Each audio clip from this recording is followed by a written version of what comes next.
Selamat pagi semuanya. Salam sejahtera bagi kita semua. Pagi ini kita memulai pelajaran. Sebelum kita memulai, kita dengarkan dulu lagu ini.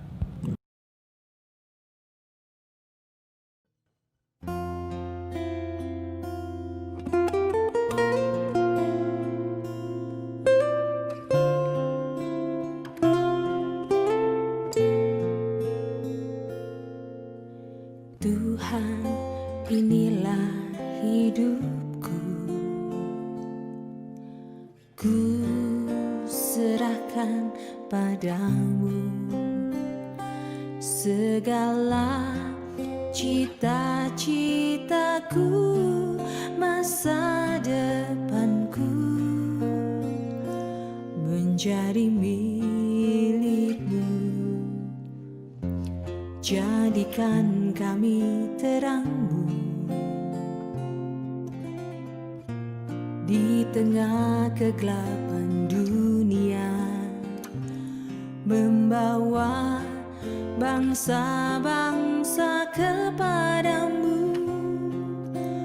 Tuhan, ini kerinduanku bagimu Tuhan, seluruh hidupku. Pakailah Tuhan bagi kemuliaan-Mu, genapi seluruh rencana-Mu, sampai bumi penuh kemuliaan-Mu.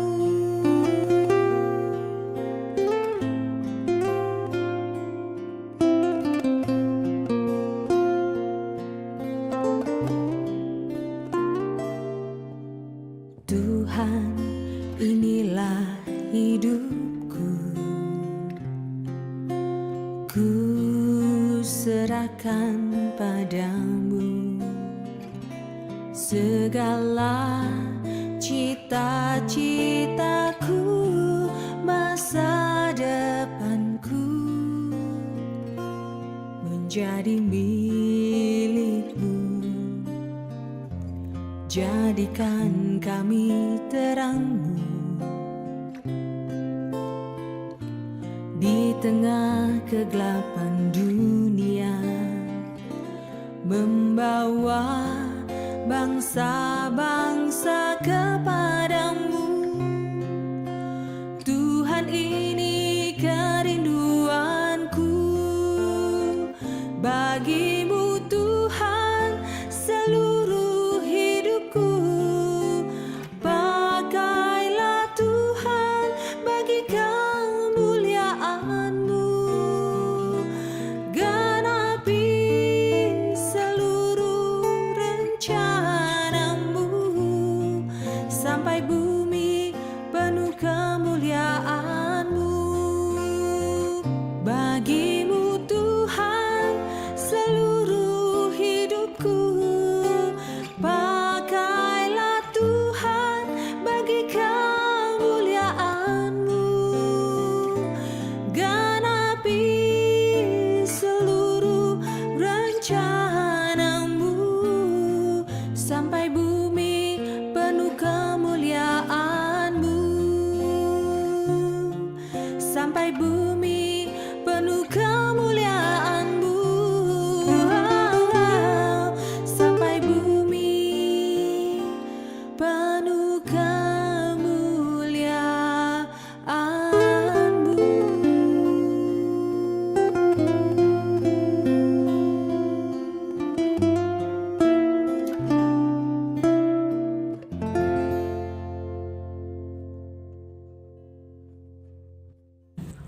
Kita berdoa. Bapa, kami bersyukur karena Bapa membangunkan kami dari tidur untuk melakukan aktivitas kami pagi ini. Tuhan, kami mau belajar, ajarilah kami mengetahui pelajaran yang diberikan guru kami. Persiapkan kami Tuhan. Amin. Materi pembelajaran kita pagi ini, gereja yang memperbarui diri, Yesaya 43 ayat 19 sampai 20, bab 7, halaman 83 sampai 90. Ibu bacakan. Lihat, aku hendak membuat sesuatu yang baru, yang sekarang sudah tumbuh. Belumkah kamu mengetahuinya? Ya, aku hendak membuat jalan di padang gurun dan sungai-sungai di padang belantara. Binatang hutan akan memuliakan aku, serigala dan burung unta, sebab aku telah membuat air memancar di padang gurun dan sungai-sungai di padang belantara untuk memberi minum umat pilihanku. Tujuan pembelajaran pagi ini memahami gereja memperbarui diri berdasarkan karya Kristus. Materi pembelajaran kita pagi ini: 1. Gereja dan tradisi. 2. Perubahan sebagai hukum kehidupan. 3. Umat Allah yang berubah. Nah, sekarang gereja dan tradisi. Kata tradisi berasal dari bahasa Latin traditio, artinya sesuatu yang diwariskan atau kebiasaan. Kebiasaan yang ada di gereja hanya laki-laki yang menjadi pendeta. Namun ada juga gereja memperbolehkan perempuan menjadi uskup, yang ternyata mengakui kepemimpinan perempuan di gereja adalah Katolik. Nah, dalam peribadahan berkaitan dengan tradisi, seperti penggunaan alat-alat musik dalam kebaktian. Banyak alat musik dipakai di gereja saat ini untuk mengantarkan lagu puji-pujian agar ibadah semakin semangat. Nah, sekarang yang kedua, perubahan sebagai hukum kehidupan. Perubahan dalam Kamus Bahasa Indonesia, keadaan berubah. Dalam hal ini, di masa lampau, tentara berperang dengan mengenakan pakaian yang mencolok. Tentara itu saling menembak dengan musuh. Untuk menolong mereka dari persembunyian, mereka mengganti seragam dengan warna hijau atau loreng-loreng. Mengapa? Karena warna hijau akan membuat seorang anggota pasukan menghilang di antara pepohonan di tengah hutan. Nah, kita dengarkan manusia berubah. Manusia paling mampu berubah dan mengikuti perubahan. Dahulu manusia hidup berburu mencari makanan di hutan. Sekarang belajar beternak, menyesuaikan diri dengan perubahan iklim, membuat pakaian sesuai dengan iklimnya, belajar mengolah minyak bumi dan batu bara menjadi bahan bakar. Demikianlah cara manusia berubah dan menyesuaikan dirinya dengan alam supaya ia bertahan hidup. Umat Allah yang berubah. Dalam kitab Yosua 24 ayat 15 dan 20 mengatakan, tetapi jika kamu anggap tidak baik untuk beribadah kepada Tuhan, pilihlah pada hari ini kepada siapa kamu akan beribadah. Allah yang kepadanya nenek moyangmu beribadah di seberang sungai Efrat, atau Allah orang Amori yang negerinya kamu diami ini. Tetapi aku dan sisi rumahku, kami akan beribadah kepada Tuhan. Ayat 20, apabila kamu meninggalkan Tuhan dan beribadah kepada Allah asing, maka ia akan berbalik daripadamu dan melakukan yang tidak baik kepada kamu, serta membinasakan kamu setelah ia melakukan yang baik kepada kamu dahulu. Yosua mengajak bangsa Israel untuk melakukan pembaruan perjanjian bersama Tuhan di gereja. Jemaat diajak mengucap pengakuan iman rasuli. Inilah bentuk pembaruan perjanjian kita dengan Tuhan. Maka berdirilah gereja sebagai umat Allah yang baru. Gereja berdiri pada hari Pentakosta di Yerusalem dengan turunnya Roh Kudus. dengan pencurahan Roh Kudus, mereka menjadi umat Allah yang baru. Sebagai umat Allah, jemaat mengalami pembaruan.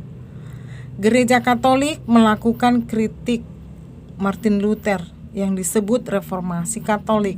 Yang dilakukan adalah pembentukan ordo-ordo baru seperti Kapusin, Ursulin, Yesuit. Melalui gerakan ini ada pembaruan melalui gerakan Pentakosta yang melahirkan gereja-gereja Pentakosta dan karismatik. Gerakan ini muncul dari kelompok Metodis.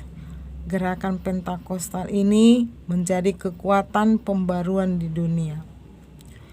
Gereja terus memperbarui diri, artinya gereja menatap ke depan dengan sungguh sambil memohon berkat dan pimpinan Tuhan untuk mengajarkan manusia untuk hidup lebih sederhana sehingga beban terhadap bumi dapat dikurangi. Buatan Allah yang baik tidak boleh dibiarkan hancur begitu saja. Kesimpulan, pembaharuan adalah kemampuan yang dibutuhkan oleh setiap makhluk hidup, termasuk gereja. Perubahan harus dilakukan dengan hati-hati dan dengan prinsip yang jelas. Tugas buka buku halaman 95 bagian F. Pelajaran kita sampai di sini. Pelajaran minggu depan bab 8 halaman 99 sampai 106. Kita berdoa. Terima kasih Tuhan, kami sudah selesai belajar mengenai gereja yang memperbarui diri. Biarlah Tuhan kami dapat memperbarui diri kami untuk kehormatan Tuhan. Berkati kami semua Tuhan. Amin.